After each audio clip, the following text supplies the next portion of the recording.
Ayan, pag titignan mo 'tong mga gear nito, wala kang makikitang ano, tiyanik ko na, eh. Wala kang makikitang may tama. Makikita mo na pupudpud siya o disalign, kita, eh. Wala, eh. Align siya, eh, align. Naka-align siya, eh. Naka-align, eh. Ayan, dahan-dahan. Kita mo. Walang gear tooth na may basag. Okay siya. Wala. Isang ikot na tayo. Na malinis siya. Tapos kung alignment naman, align siya, eh. Ayan. Hindi naman siya parang warp o ano, diretso, eh. Straight na straight, eh. Ang nakita ko lang kanina, nung pagkabukas ko, pagkatanggal ko nitong cover, yung pagkatanggal ko niyang cover na yan, itong isang tornilyo na to, loose, halos nakaangat na ganyan, matatanggal na. Yun lang ang nakita kong kakaiba. Pero dito, wala naman. Tapos dito, chine-check ko yung ano niya, yung kung may wiggle o may play. Wala, eh.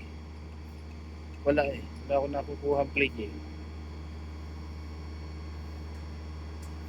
Wala akong play na ano.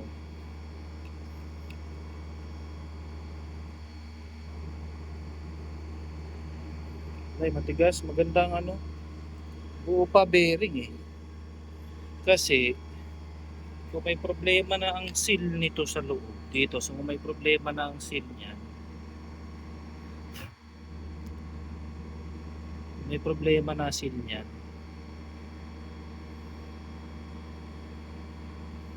may problema na ang seal niyan, dapat pumasok na yung langis dito sa loob. Kasi pag titignan mo naman dito, titignan mo dyan sa loob, yan, tuyo, eh. Wala ka makikita na sign na pumasok ang langis. Wala ka makikita na sign na yung langis pumasok. Wala ka makikitang sign na pumasok yung langis.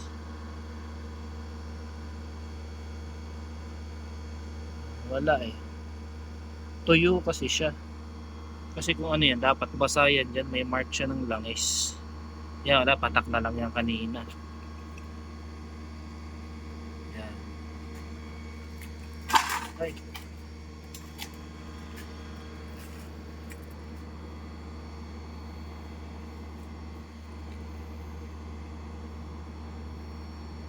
Gas-gas na yun. Sa tingin ko,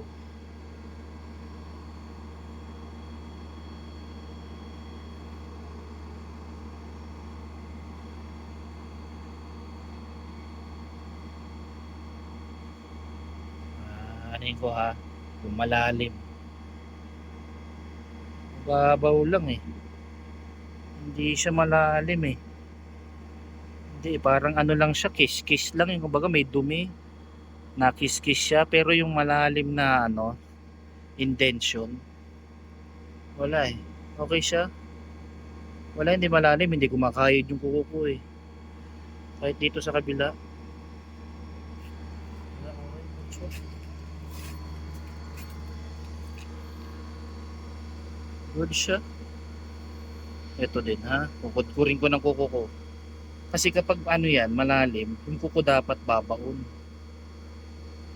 Pag malalim talaga siya, ibig sabihin may side play siya. Wala, mababaw, okay siya.